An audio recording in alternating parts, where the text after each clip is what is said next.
You need to start demanding for your 30%. Na kama mta demand, mtume mimi na Sifuna twende tuwaulizie.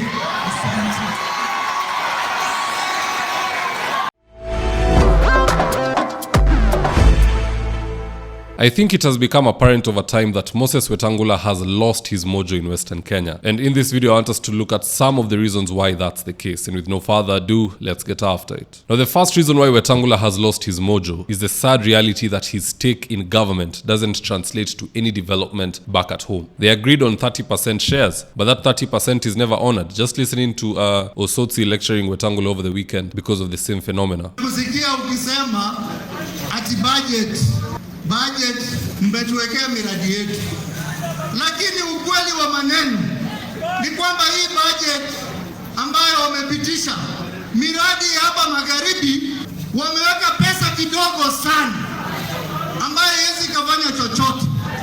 Barabara kama ni ya bilioni 1 wanaweka milioni 50. Sasa milioni 50 inafanya kazi gani? Alafu tuna miradi ingine walituahidi wameiwacha.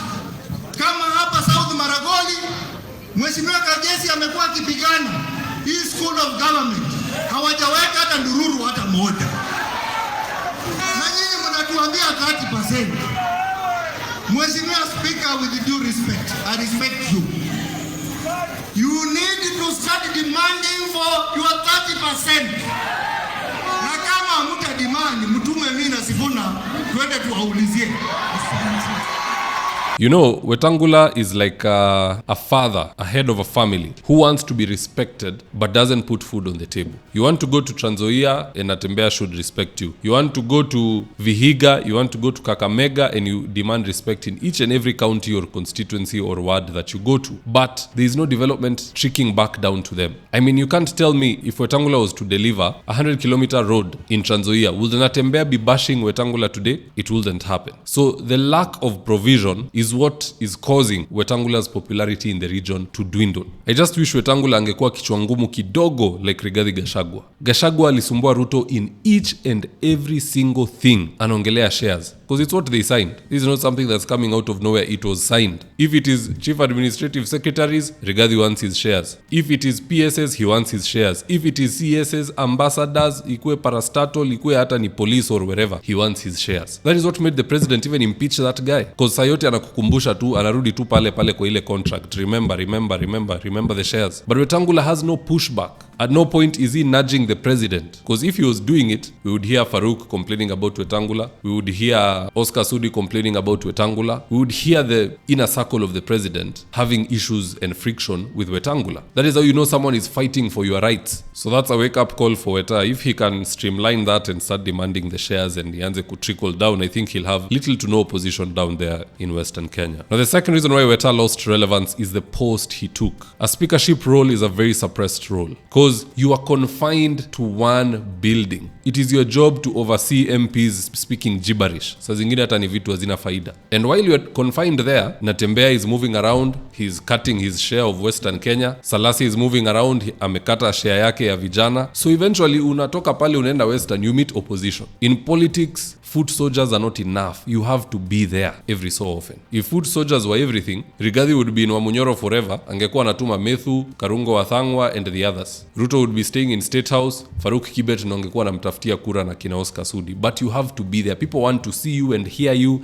and feel your impact. So this role that Wetangula took, I feel like ilimaliza kisiasa sana. If he can ever recover in Western Kenya, it will be the biggest comeback ever. And it is highly unlikely to happen. Now, the third reason for Wetangula's decline is his failure to patch things up with Natembeya earlier on. I feel like the moment Natembeya started bashing Wetangula, at the very inception, Wetangula should have looked for him. They should have sat down, whatever problems Natembeya has with him, they streamline so that Natembeya can give him peace. He should have seen that that is where the crack was forming. Hapo ndo ilikuwa inaanza. Because power abhors vacuum. Uo ukitoka na mwingine anaanza ku take up that space. So slowly but surely, Wetangula has been on a decline, Natembeya has been on an incline. Na yeye ndo mtu anagonga Wetangula left, right, center, killing his career. He's exhibit 1.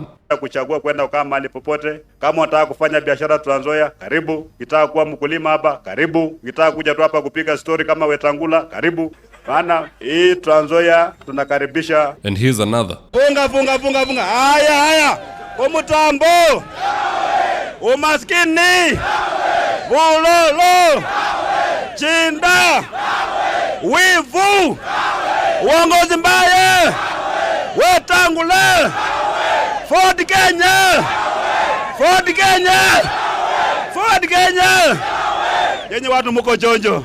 So if Wetangula wants his respect back in Western, let him deliver on the shares, aanze kusukuma jamaa walete ile inatakikana kuletwa pale mashinani. At the same time, let him make peace with those who are fighting him. It doesn't cost much to sit with Natembeya, hear his grievances and iron things out. Put a unified front. But let's see, I doubt these leaders ever listen.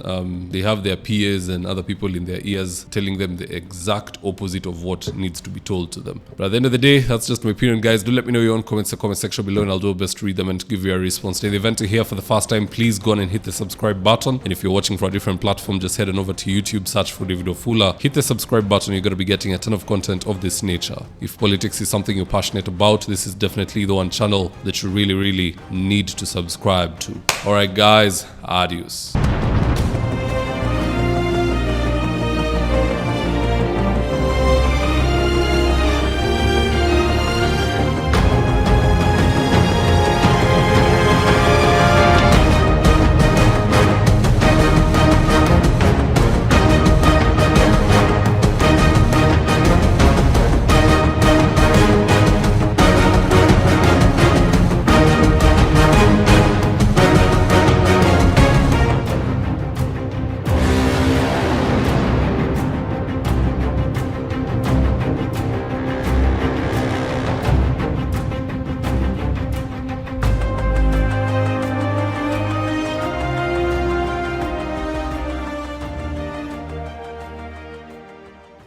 Thank you for choosing David Wafula as your primary news platform. We put countless hours in research, recording, and editing. By showing up each and every day to watch our videos, you encourage us to generate more videos for the viewers. We are on a mission to inform, educate, and build a better tomorrow. To our thousands of followers in a world full of presidents, kings, and queens, you are the real gem. Adios.